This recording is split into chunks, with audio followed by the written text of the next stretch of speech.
Okay, so hi everyone and welcome to a new Genie webinar. Today I will be giving you a short introduction to Genie and Genie Builder and also show you how to create a dashboard for exploring large data sets using Genie Builder. Now let's get started with the introduction to Genie with some slides. Now Genie is the number one web framework for creating data applications in Julia. Okay, when we talk about data applications, we mean applications like this one, for instance, where we have a dashboard for running a simulation of a dynamic system, and we can control the simulation, browse the results with the chart, and also set the parameters of the elements in the circuit that's been simulated. Okay. Now, what we are going to introduce today, first and foremost, is Genie Builder, which is a VS Code extension for creating your data applications in pure Julia up to 10 times faster. Okay. The typical workflow for creating an app with Genie Builder usually starts with some data analysis code with some data that you already have. So you bring this data and this code into Genie Builder, and then you create an interactive user interface around your code and data. In the first step, to create a Genie application with Genie Builder would be to design the user interface with the visual drag and drop editor. So you can see here we have a canvas and the list of components to the right so that we can drag and drop components onto the canvas, configure them to our liking, and set the layout and our user interface. There's also more options for styling and even an integrated AI assistant, but I will show you how this is all used later on. Now, once you have created your interface with the visual editor, the next step would be to add some logic to the backend to expose data to the frontend and to also define the functions that are executed whenever the user interacts with an element on the interface, like a button or a slider or a selector, right? This is done in the backend in Julia by using several macros. These in, out, and on-change macros are used, as I said, to expose data and routines to the interface. We have the in macro that takes data from the browser, from the interface, so that any action that the user performs, such as entering some text, this would be stored in this variable right here, tagged with the in macro. Then we have the out macro that essentially exposes data from the backend to the browser, to the interface. And then we have this on-change macro that what it does is it defines a snippet of code that will be executed whenever the user performs an action on the interface, such that a variable that we had defined earlier is modified. With these three macros, you can implement all sorts of interactivity. And as you will see later on, it is quite simple and straightforward to build this logic for your applications. Now, this is it for Genie Builder. Well, sorry, this is not it. Genie Builder is available on locally and also on JuliaHub. When you run it on JuliaHub, you also have available one-click deployments so that you can just develop your Genie app and then click the deploy button that we can see right here and share your application with just one link so that it's accessible to anyone. Okay? Now, in terms of availability, Genie Builder is, as I said, a VS Code extension that you can install locally on your own computer. Okay? It has several plans according to your usage, whether it is commercial or educational. And then you can also use it on JuliaHub, where you will have available their VS Code IDE online and also the one-click deployments. And this is it for Genie Builder. Now, if you need more power, you need to create a full-fledged production application. We also have Genie Framework, which is a complete toolbox for creating web applications, production-grade web applications in Julia. Okay, the Genie Framework is composed of several packages that are as follows. The main of them is Genie.jl, which implements all of the code for writing backends, microservices, APIs, and so on. If you are familiar with the Python ecosystem, this would be similar to Django. Then we have Steeple, which implements a low-code API for creating reactive user interfaces without having to write any HTML, CSS, or JavaScript. Again, in comparison with Python, this would be similar to Streamlit or Dash. We also have Searchlight, which is a package for working with relational databases, and also first-party plugins that add capabilities like authentication, authorization, or documentation for APIs. Okay, so if you, as I said, if you want to build a production-grade application, you can always extend your application with Genie framework. Now, also, before we continue with the building of the demo app today, let me remind you that we are running a competition in collaboration with JuliaHub, where you can win cash prize money, prizes, and also credits on JuliaHub. So if you have an idea for an application or something that you have already built, please check out our blog at genieframework.com/blog, and you will see the basis for the competition, and please submit your apps. And as well, if you want to contact us with some, well, to ask anything about Genie, or you are looking to implement Genie in your company, or you believe it would be useful for your team, please contact us at Cinzia at genieframework.com. Cinzia is our co-founder, and this is in charge with this, with this. And we will be glad to set up a demo for you, for your team, so that you can better guess and assess whether Genie would be useful for your work. And now this is it for the introduction to Genie. Today we will be creating a dashboard for browsing a large data set. Now this is the data set that we will be working with. I'm showing a screenshot from a YouTube video because Kaggle is currently down, but this is the Kaggle page of the data set, which is a data set that is typically used for predicting droughts in the US using measurements taken by weather stations scattered across the United States. Okay? This is a quite large data set. This is over 2 gigabytes in size once decompressed, and it can be a little bit tricky to work with, but I will show you how we have done this for this dashboard. Okay, so this is the page for the dataset. Here you can see more details about the data that is included, and we will build a dashboard on top of it, a dashboard like this one. Here in this dashboard, we have on the top chart, we have some line charts displaying measurements taken by one of the stations in the dataset, measurements like the surface temperature, pressure, or wind speed. For a period between the year 2000 and 2016, more or less. And then on the bottom chart, we also have a map that's displaying the data taken by all of the stations for a specific date and for one specific metric. Okay.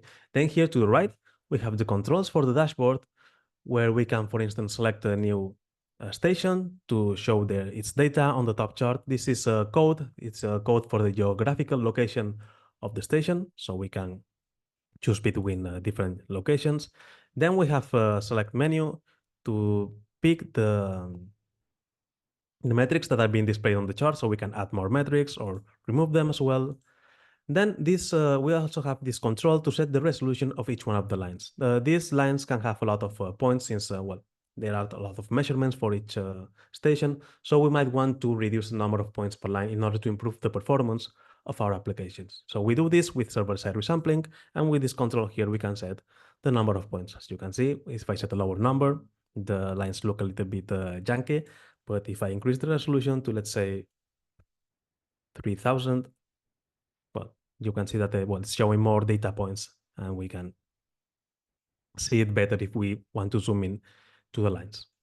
Then for the maps, we can also control the data that is being displayed on it. So we can pick a new metric to show. And yeah, and this is it. Now we can also have interactivity for the charts. Okay, so we can click on, for instance, on one of the lines here, and the data that's on the map will also be updated. So for instance, let me click on a summer month, and you can see that this shows the temperature across all of the stations for that specific date and metric. And likewise, we can also click on one of the dots on the map, and the line chart on the top will be updated to display the data from that specific station. Okay, so this is it for the dashboard that we are going to build. You can find the code for this dashboard here at on GitHub at buildwithgenie/soil measurements. You can just clone the repository, and it should work right away. Just keep in mind that it's not including the full dataset. It includes some mockup data. You will have to download the dataset from Kaggle. So let's go to VS Code and open Genie Builder to get started with the development. Now, as I said, Genie Builder is an extension for the VS Code editor. You can find it right here on the marketplace. If you are on JuliaHub, it will come pre-installed with your VS Code instance. Okay, and once you have installed it, here in the Explorer tab, you will find a new tab called Genie. Here in this tab, you will find the list of applications that are currently being managed by Genie Builder. And well, with this, let me explain how the creation of a Genie app works. So the workflow is typically you have your data, as I said, your data analysis code, and you bring it into Genie Builder. So here, what we have done is we have this data folder here.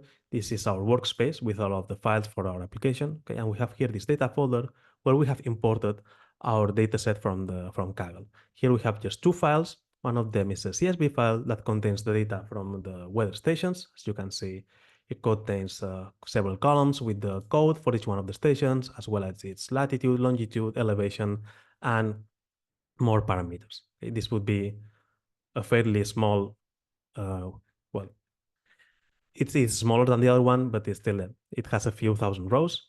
Yeah, it contains the data from the weather stations. Then we also have this other file, which is much larger, that we have converted from a CSV format, which is the format that came from Kaggle, to the arrow format. Okay, the arrow format allows us to work with large data sets without having to load the entire data file in memory. So we only need to load the regions of the file that we need at each moment. We have converted this with this script here that simply loads the CSV file and prints out a file in arrow format that's compressed with the label zip compressor. Okay, so this is what we have done to work with these large data sets. And now that we have this initial data that we want to work with, that we want to build our dashboard for, Genie app is implemented usually with just two files. Okay, on the one hand, we have this app.gl.html file, which implements the user interface. And this file is not edited manually. We edit it with the visual editor. And then on the other hand, we have this app.gl file, which is the main entry point to our application. This is the bridge between the user interface and our data or data analysis code. Okay, so this is what is executed first. And here we will find all of the logic for our application. Here in this initial skeleton for this app.gl file, what we have is first some package imports for what we need, and then we just load our data. So we load our measurement data into a data frame, and then we also load the data for the stage from the stations into another data frame as well.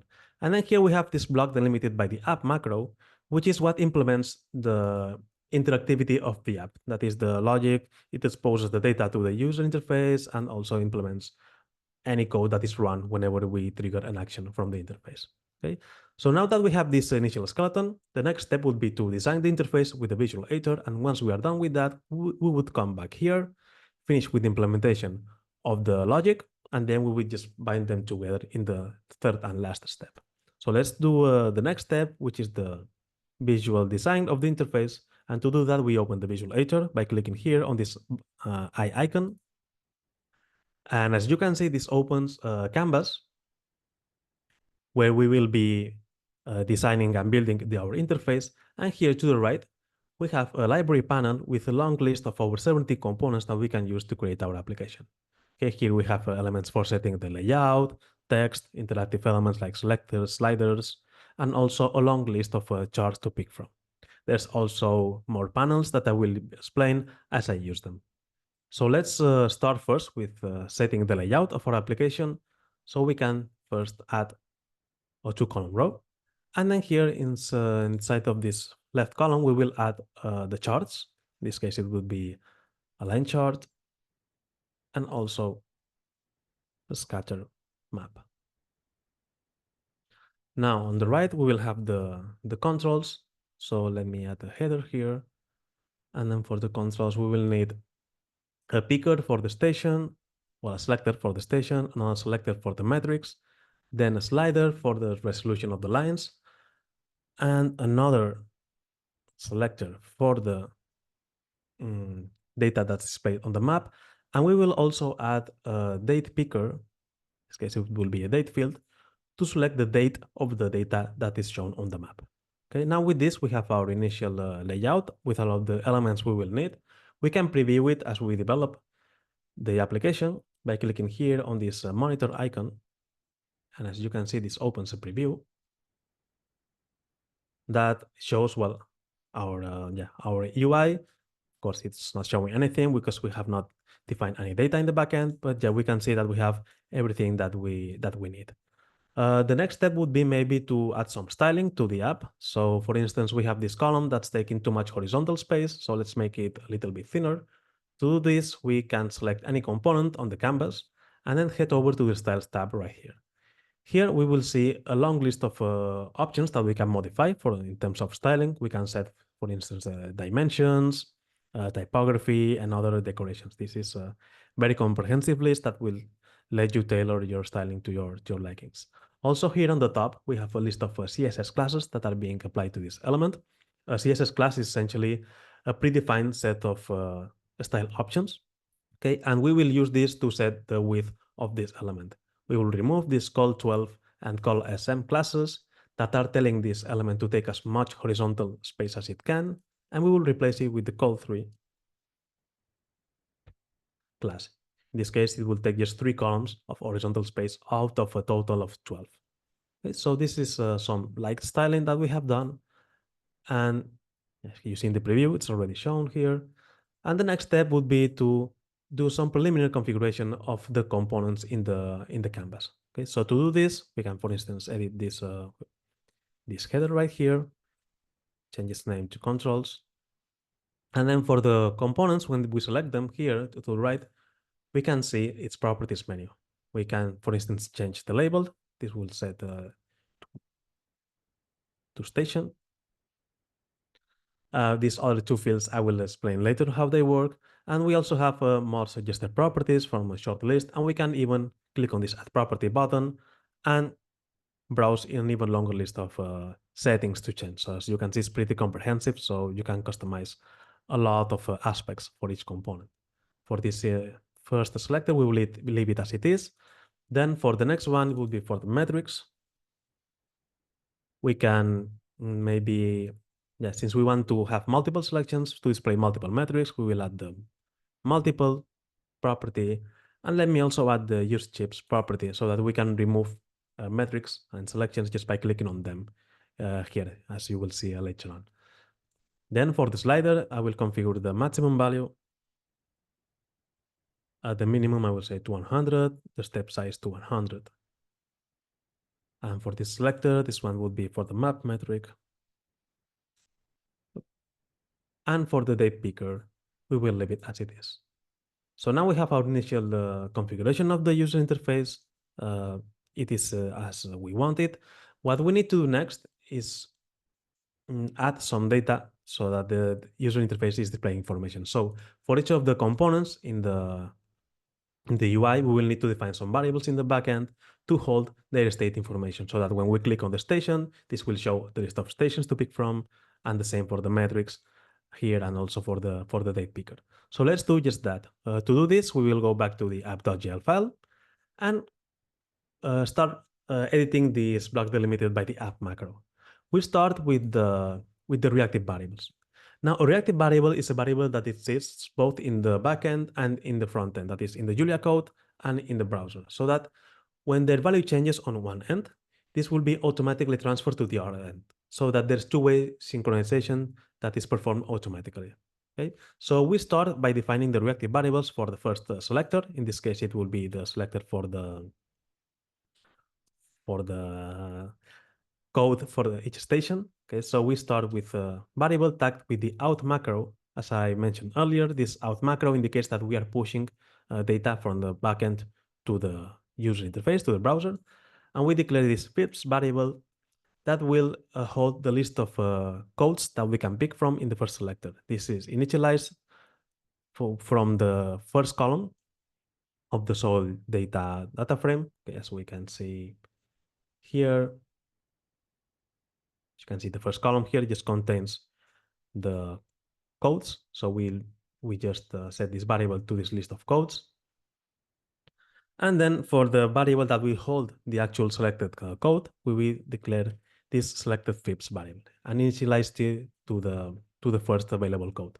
So you can see we have tagged it with the in macro to indicate that this value is received from the browser and is sent to the backend. Okay. Let's do the same for the other elements in the interface. For the metrics, again, we declare a list of metrics that we can pick from. And for the selected metrics, since in this case we allow for multiple selection, we are initializing to a list of metrics that in this case are 3. Then for the slider, we declare another variable to hold the selected value. And also for the map controls, we have a variable for the selector. In this case, the options used in the selector for the map metrics will be the same as the one here. So we don't need to declare another variable for this. And finally, we declare a date variable so that we can store the date that is picked in the data selector. So now that we have defined this initial set of reactive variables, let's go back to the visual editor and bind each variable to their corresponding UI component. So to do this, we just need to select a component, and here in the field that we want to bind, we click on the sliding icon.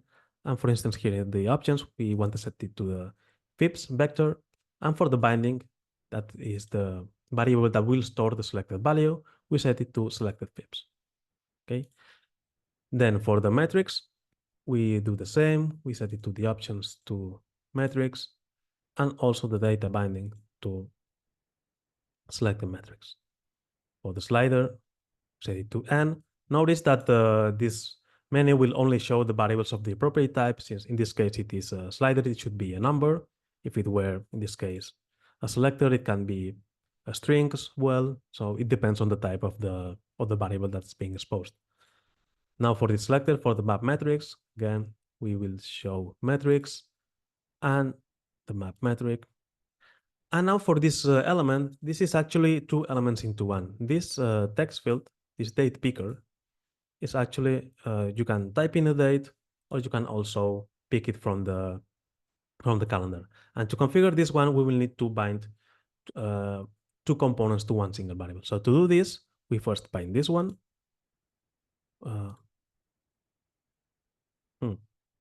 I think no. Oh, I added the 0 somehow here. Okay. That should not be. Okay, this would be a date. And then for the, we just need to go to the layers panel and head over to this text element and expand it until we find the nested date picker element. So we bind it to the same date variable. Okay. Now while we are doing all of the bindings, we might want to we might forget what each variable does. So we can just go here to this menu here and click on the variable name, and we will be led over to its definition. As well, we can also go to this bindings panel here, and if we hover over them, you can see which element they are bound to, and you can even maybe drop the variable onto the canvas, and you will be presented with a list of possible elements to add to your interface. Okay, so now we are done with the bindings for the controls. As you can see here, this is already showing some data. Of course, nothing happens because we have not added interactivity yet, but yeah, we can already see it with some preliminary data that we have initialized our variables to. For the charts, we will do them. We will do them now, actually. So yeah, what we need to do next is after the controls, we need to expose the data that will be bound to the charts to display our measurements. So let's do just that. Let's go back to the app.jl file, and here we need to expose the data for the charts. Now, the charts are require the data to be either a vector or a data frame. Okay, so in the case of the top chart, the line chart, we will define a data frame that is called FIPS data, where we will have several columns, one column for each one of the metrics. Well, it's actually 2 columns, one for the date and another one for the measurements.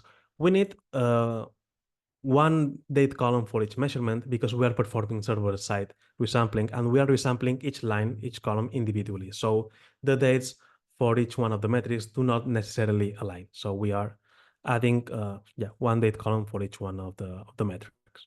And then for the maps, we just need to expose here these variables with the latitude and longitude for each one of the stations, as well as this variable here that will hold the color of the dot that is drawn on top of the map. So now we have these variables for the plots, and we can proceed to configure them. To do this, we select a plot, and here to the right, we see a comprehensive chart editor that lets us configure pretty much any aspect of our charts. We can even switch between types of charts. And as you can see, there's a long list. In this case, let's put it back to a line chart.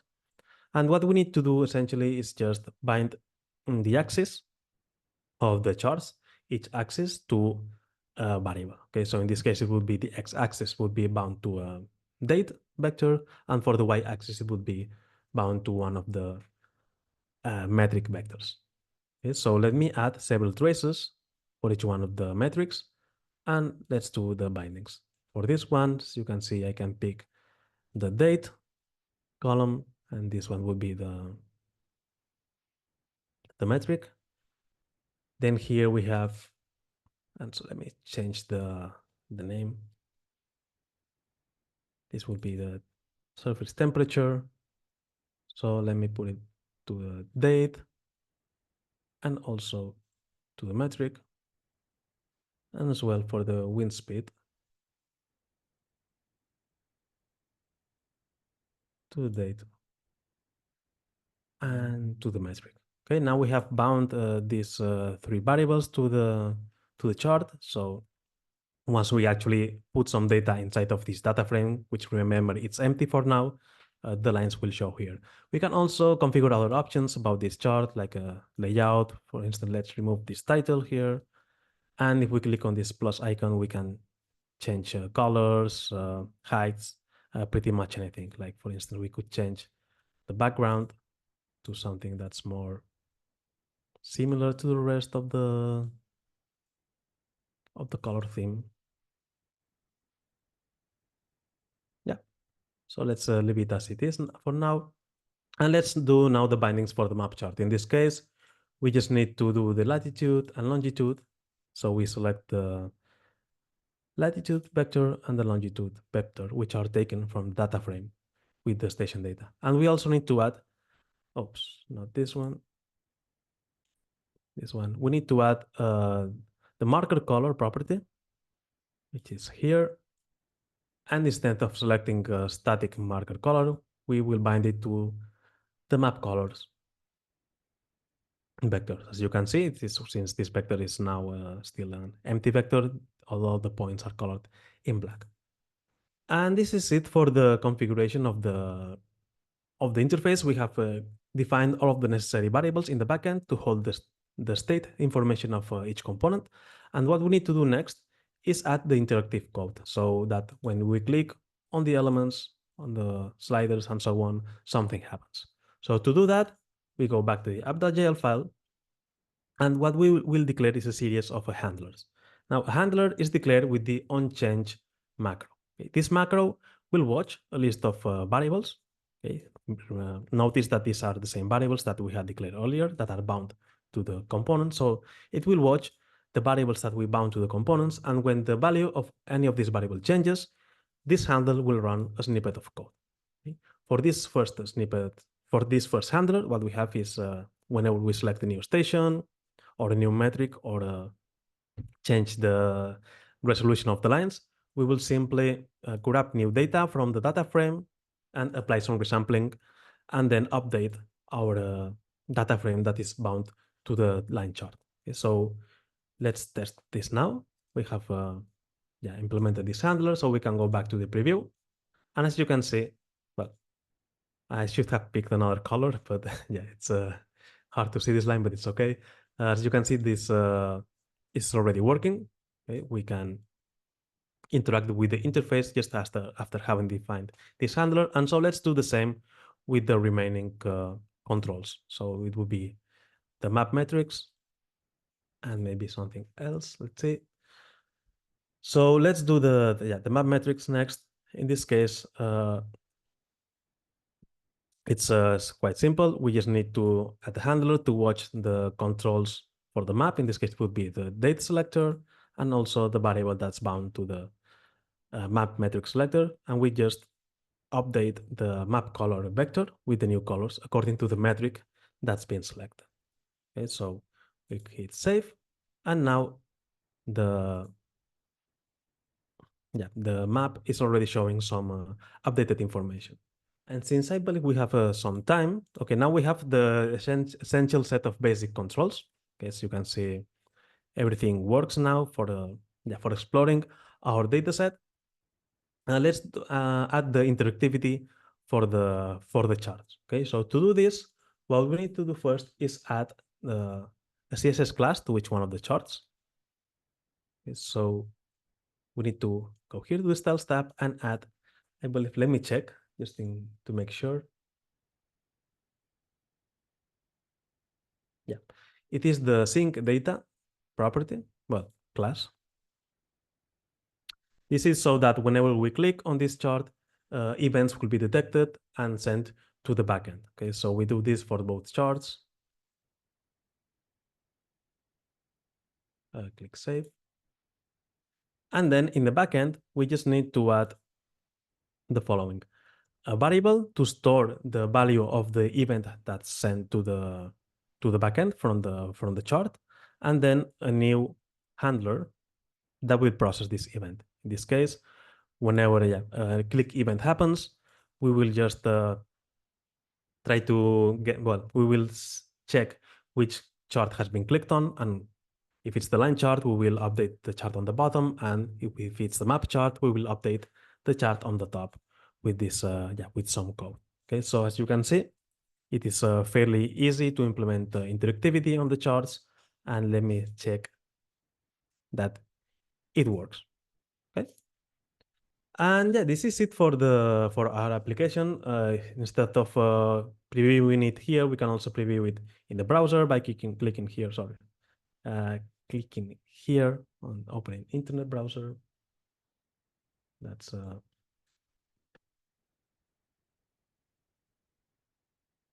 and with this, we have our initial we have our application for browsing large data sets implemented with Genie Builder, which I don't know what is happening with this. Oh, because the date is not correct.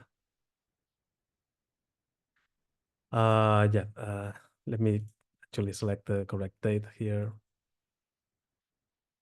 2007. Okay. Now it works. You can also limit the dates so that you cannot pick out of the range. Okay, I didn't do that here, but it's entirely possible. And now that we are done with the implementation of the applications, as you can see, it's been quite straightforward. We start with some data files that we want to build an interface around. We bring this into Genie Builder. We design the interface with the visual editor. We add some logic here using just 3 macros, and then we put them together so that the data is bound to the interface. And after we are done with the development of the application, we are ready to deploy it. And to deploy it, we can just go over to JuliaHub.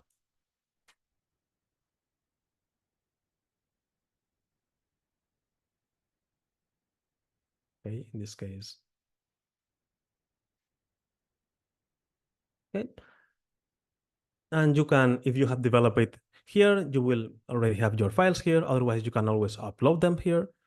And you can create a project. It will be a Genie app project, and you can configure it and add collaborators, add authentication, and so on. And after you are done with the configuration of the project and the creation, you can just click the deploy button here, and after a moment, you will have a link available that you can share with your colleagues and other stakeholders. And well, with this, we are done with this webinar about building applications with Genie. I hope you enjoyed it. And well, I'm open to any questions that you might have. So please. There are a couple of questions in the Q&A section. Right.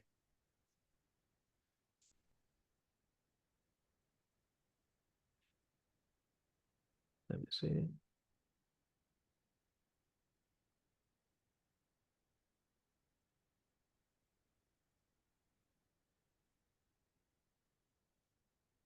Should I go over them. I can see them, so maybe I can just answer them. So the first question that I see is, can you mention which plotting packages are used in your example? So in this application, in general, Genie works with Plotly.js. Okay, so we are using the Plotly base package, and the visual editor uses Plotly as well. It is possible to use plots.jl in the way that you can define the plot with plots.jl first and then extract the traces from it. We have instruction how to do that with in the documentation, but in general, Genie is Plotly based. Okay. We are also working on the ability to bring your own, let's say, custom components in case you need some additional plotting capabilities or things like a graph or something that's not available in Plotly. We are working on enabling custom components so that you can implement your own plots as well, but that's not available yet, but it will be soon. Oh yeah, now Florian's telling me I had a typo in the date variable. That's correct. Uh, Conrad Taylor is asking, how does one get started? Okay, so the way to get started, I would say, is of course attending this webinar that you just saw. I hope it gave you an idea of how things work and how to create a Genie application. But if you want to learn more, we have our documentation here at learn.genieframework.com, as you can see here. And I would say go to the Genie Builder section. We have an introduction video and also the quick start guide. Okay, this quick start guide will show you how to create an initial application.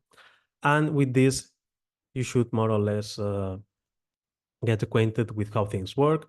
And after you are done with the quick start example, you can head over to the gallery and find any example application that is close to your use case. Like we have chatbots, simulation applications, can financial analysis, also machine learning for working with neural differential equations, maps. Like we have maybe, I don't know, 20 applications. So the idea would be to pick one, try to see how it's, check its code. The code is available. If you need help, we are also on Discord. You can find the link.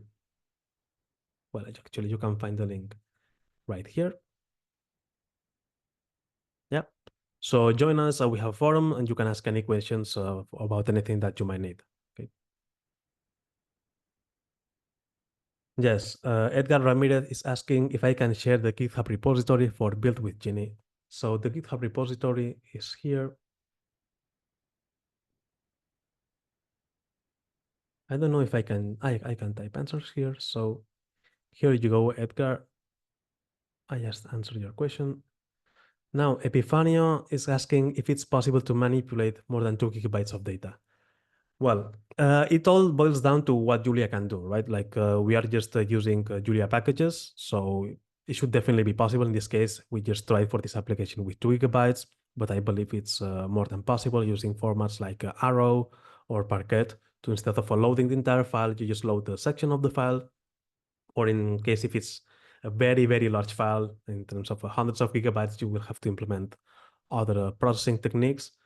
But the idea is that anything that works with Julia should work.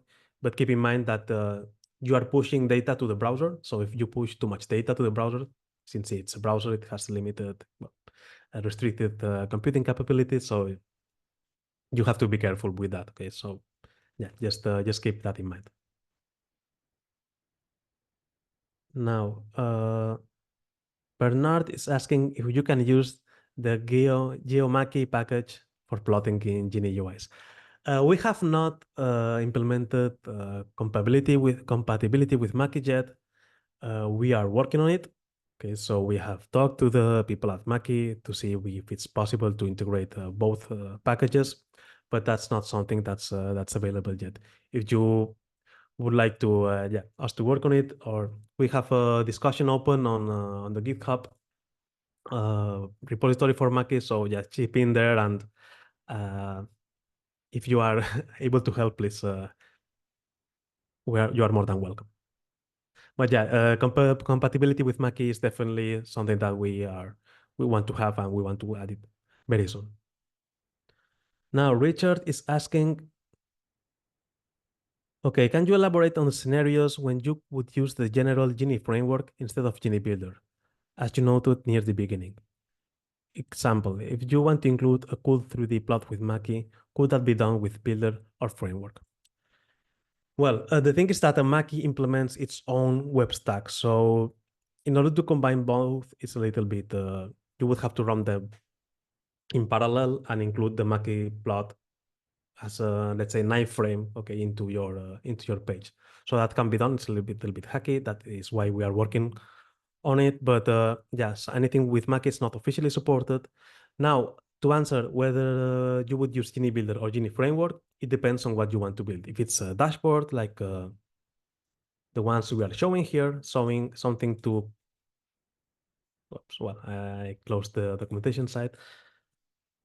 Something to explore data, models, run simulations with some controls, okay, that you want to build quickly without having to think too much about just want to place things right where you want them, and you want to, yeah, to do it in a visual manner, then definitely you should use Genie Builder. Now, if you are looking to build something more specific, like a backend service that runs a simulation, exposes an API, for instance, in that case, you would use Genie framework, the Genie.gl package, or you are working on a microservice, essentially something that does not have a user interface, I would say you would use you wouldn't use Genie Builder for that, okay? Now, we have two more questions. Conrad is asking, how does one connect to remote data sources instead of CSV? What data sources do you support at this time? In this case, well, again, it depends. It boils down to Julia. Okay, so with Julia, you can connect to relational databases. Well, we have the Searchlight package, okay, for that. So using Searchlight, you can connect to relational databases like Postgres, MySQL, or SQLite. Okay, so you could use that to work with these packages without having to write any SQL queries. Then when it comes to pulling data from any other source, if it's available in Julia, then you can do it. Like, for instance, we have some demo that instead of using a CSV file, just pulls data from a database. Maybe you want to use an S3 bucket. That's also possible. I believe there's an S3 package for Julia. So yeah, it's just a matter of in your initial setup, okay, here in the initial part of your application, you just load your data for any source that yeah, from any source that you want, and then this data make it available in a format that Genie works with. So that would be vector, data frame, um, pretty much anything, right? So you just load your data from anywhere, and then you can use it in your application here in this app block. And finally, Michael is asking, if I wanted to build in security, say that I wanted certain users to be one chart but not another, how could you achieve that? Using sessions? Maybe I will leave this one to Adrian, since he's more familiar with how authentication would work. I don't know. This is like a very specific case, like just hiding one chart. I think it's the more typical case would be to hide one entire page or sections of your application, but just hiding one specific element in your page. I don't know if that can be done. Maybe Adrian. Yeah, yeah. Basically, this is a more complex setup where we would need to use Genie authentication, for example, because we need to know who the current user is. So then Genie authentication provides a way to allow the users to create accounts in the app. You can store the information about them in the database, and then we display a login screen so that the user can give their credentials, username and password, and then within the app we can just add various blocks of logic which are protected by authentication. So we can pull out the user information, and then we can decide what we want to show depending on the status of the authentication and the information that we have about the user. Yeah, so this would be more of an app that could go towards coding with Genie framework and just building the UI with Genie Builder, but it would require adding more logic in the Genie framework side of things. Okay. And with this, thanks, Adrian. And with this, I think we have answered all of the questions. If I missed something, please say so. But I think, yeah. So if there's not any more questions, I believe. Yeah, I don't see any other questions coming in. Yeah, you can, if you have any questions, do type it in, and we'll answer it in the order we receive.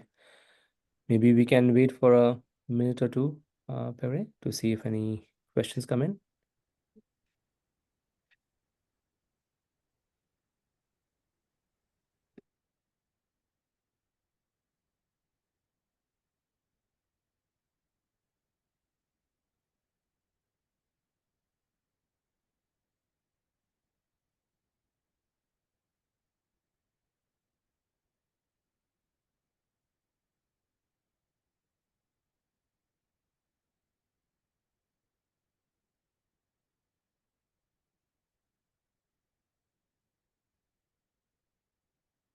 Oh, okay. Mm, Okay, so I will stop sharing.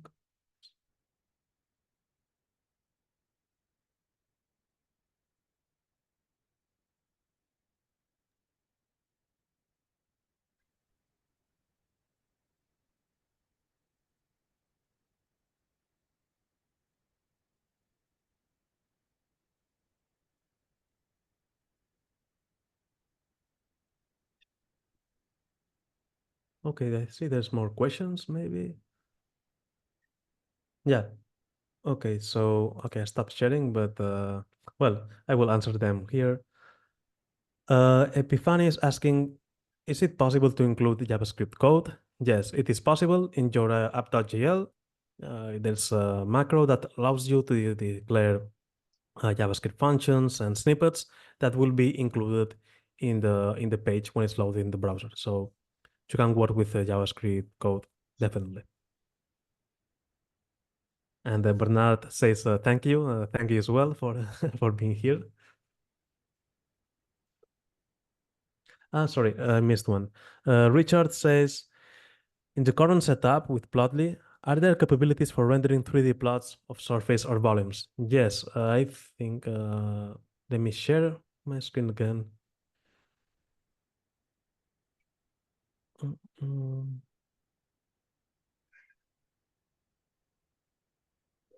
Yes, since, well, we support any kind of plot that is available in Plotly, and I believe that there's surface charts.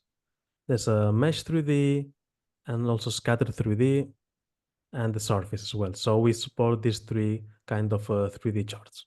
Okay, so yeah, to work with them, you just need to define, well, I guess, 3 vectors, each one for each dimension, and it will work.